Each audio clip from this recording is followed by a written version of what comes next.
어제는 로마서 3장의 말씀을 통하여서 그 모든 인간은 어느 누구나 예외 없이 그 죄로 인하여 심판받을 수밖에 없다고 말씀드렸습니다. 유대인들은 자신들이 하나님으로부터 선택받은 백성이기 때문에, 즉 할례와 율법과 성전을 가지고 있기 때문에 자신들은 예외라고 생각했었지만, 그러나 바울은 무엇이라고 말합니까? 율법을 아는 것이 그들을 구원하는 것이 아니라 율법을 행함으로 구원을 받아야 되는데, 너희는 율법이 참 의미를 알지 못하고 하나님을 경외하지 못한 삶을 보여주고 있지 않느냐. 오히려 율법이 너희를 정죄하노라 말하였습니다. 이처럼 모든 인간이 하나님의 진노 아래 있을 때에 로마서 3장 21절에 그러나 이제는 이란 말이 그 모든 상황을 바꾸죠. 율법 외에 하나님의 한 의가 나타났으니 곧 예수 그리스도를 통한 구원이었습니다. 도저히 그 심판으로 빠져나갈 길이 보이지 않을 때, 그 어느 누구에게서도 그 답을 찾을 수 없는 그때에 하나님께서 그 생명의 길을 여신 것이었습니다. 그리고 이제 자연스럽게 등장하는 질문이 무엇입니까? 로마서 3장의 마지막 31절은 무엇이라고 말하였습니까? 그런지 우리가 믿음으로 말미암아 율법을 파기하느냐? 그럴 수 없느니라. 도리어 율법을 굳게 세우느니라. 그 이전에 그 유대인들로서는 빠져나갈 수 없었던, 그들에게 주어진 그 율법 안에서도 해결할 수 없었는데, 그렇다면 이제 율법은 쓸모없는 것인가? 하나님이 처음 그들에게 주셨던 원칙은 깨진 것인가? 하지만 바울은 그렇지 않다라고 말하고 있습니다. 지금 하나님께서 주신 은혜가 율법을 파기하는 것이 아니라 도리어 율법을 굳게 세운다고 먼저 결론을 내리고 있죠. 그리고 오늘 본문 로마서 4장에서 어떻게 은혜와 율법이 함께하는 것인지를 아브라함을 통하여서 설명해 나가고 있는 것입니다. 우리는 은혜와 율법을 반대적인 것 또는 모순적인 것으로 이해하기 쉽습니다. 하지만 율법 역시 하나님이 주신 것이죠. 만약 율법을 부정적인 것으로만 이해한다면, 그 은혜의 반대 차원에서만 생각한다면 우린 그 율법을 주신 하나님마저도 불의하다고 여길지 모를 것입니다. 사실 율법이 우리를 심판으로 몰고 간 것은 율법의 잘못이 아니라 죄인인 우리가 그 율법을 지킬 수 없었기 때문이죠. 즉 율법이 덩달아서 우리로 인하여 함께 욕을 먹은 것입니다. 율법은 하나님의 그 공의로우신 성품을 담고 있습니다. 우리가 하나님의 거룩하신 그 기준에 미치지 못한 것이지 그 율법이 파기되거나 없어져야 할 문제가 아니었다는 것이죠. 반면에 은혜는 하나님의 자비하심과 그 사랑의 성품입니다. 하나님의 진노로 말미암아 멸망당할 수밖에 없는 우리를 긍휼히 여기시고 건져내시고 그 구원으로 인도하시는 하나님의 성품이죠. 이처럼 공의와 은혜를 함께 이루는 방법이 무엇입니까? 모순된 것처럼 여겨졌던 이것이 하나님이라는 것 안에서 어떻게 하나 될 수 있겠습니까? 우리가 잘 알고 있는 것처럼 예수 그리스도의 십자가이죠. 하나님의 공의를 만족시키며 또한 하나님의 은혜를 드러내는 그 십자가가 바로 이 공의와 사랑을 만족시켰습니다. 따라서 율법 없이는 은혜를 이해할 수 없고, 또 은혜가 있기 위해서는 율법이 필요했던 것이죠. 율법이 하나님의 공의이고 그 공의를 이루기 위한 하나님의 방법이 은혜였습니다. 오늘 우리가 이 말씀 가운데 생각해야 될 것은, 그렇다면 이러한 하나님의 방법이 갑자기 튀어나온 것이냐는 것이죠. 하나님께서 인간을 구원하시기 위하여서 율법이라는 방법을 사용하시다가 이것이 실패하니까, 이것으로도 어쩔 수 없으니까는 이제 예수 그리스도를 보낸 것이냐는 것이죠. 그것이 아니라는 것입니다. 이미 구약시대에 하나님께서 인간을 구원하시기 위한 그 공의와 은혜라는 방법이 이미 함께 사용되고 있었다고 아브라함을 통해서 이야기하는 것입니다. 우리는 아브라함을 믿음의 조상이라고 말하죠. 믿음의 조상이라는 것이 아브라함이 자신의 믿음을 증명했기 때문이 아니라 오히려 하나님께서 그 믿음을 증명하신 것이었습니다.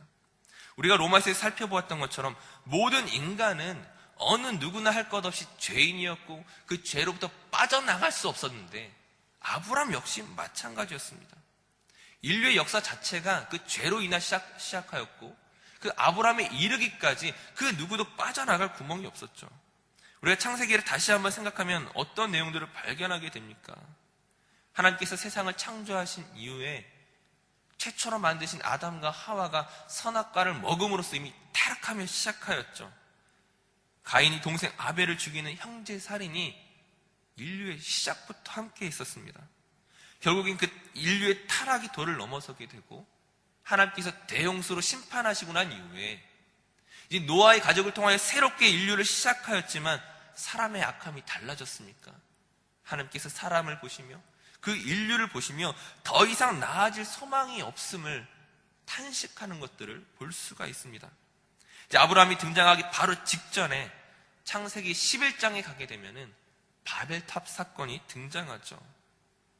인류에게 아무런 소망이 없는 것처럼 보이는 그때에 하나님께서 아브라함을 부르신 것입니다.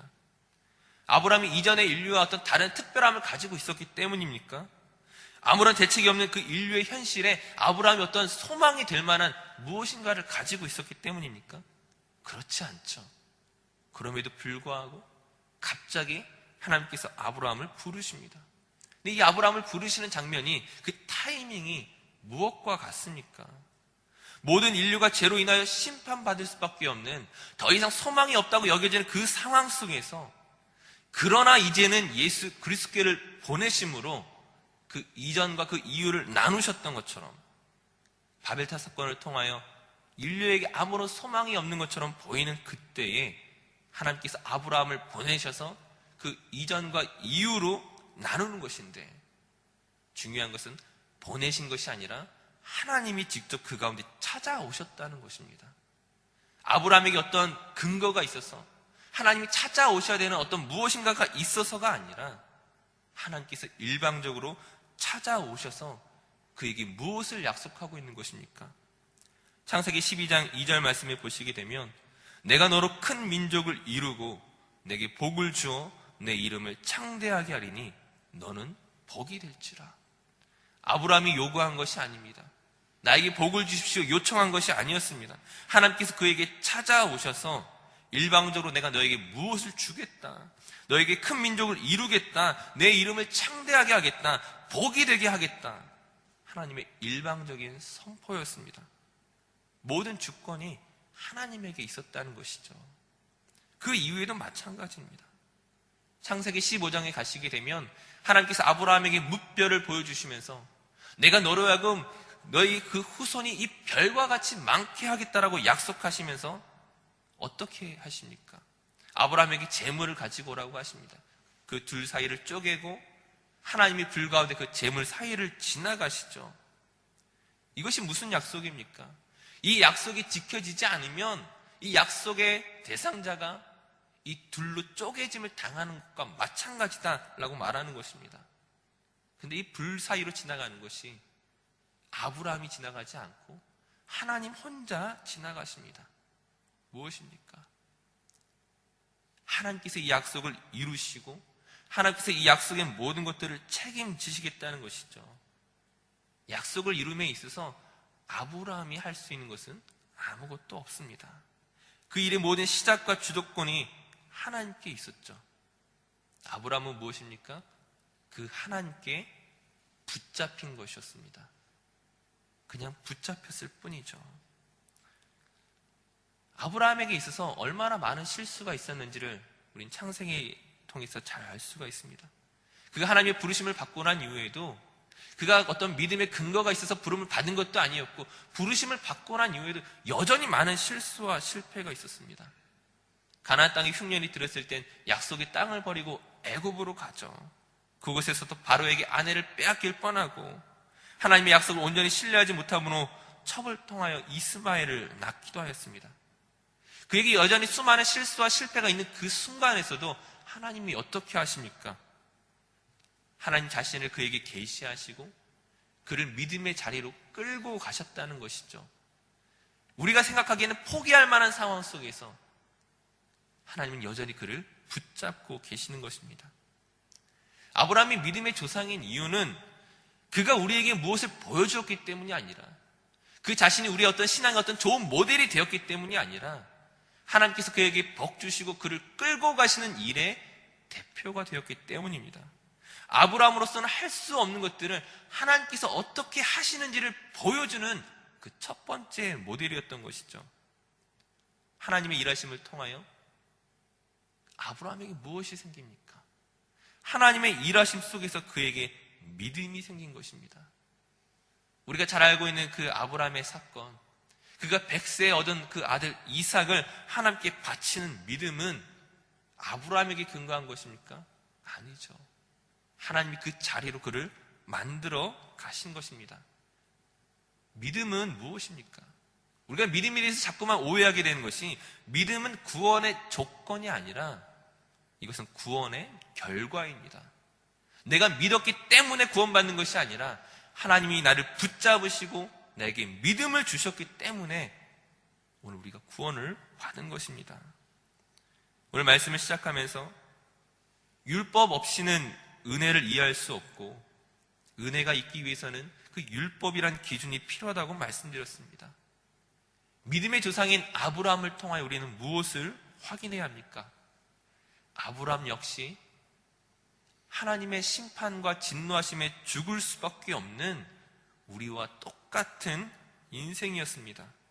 우리와는 다른 어떤 구원의 조건을 가지고 있던 사람이 아니라 우리와 마찬가지로 죽어 마땅한 사람이었지만 하나님께서 그에게 찾아가셔서 그의 인생을 바꾸셨던 것처럼 오늘 우리에게 누가 찾아왔습니까? 우리가 하나님을 요청하였습니까? 내가 하나님을 믿기로 작정한 것 같습니까? 내가 하나님을 믿어 주었기 때문에 하나님 나에게 은혜를 주신 것입니까? 아니죠. 오늘 우리의 믿음을 생각해 볼 때 과연 내가 하나님을 믿기로 무엇을 결단하였습니까? 하나님이 믿어진 적이 있습니까? 아니요.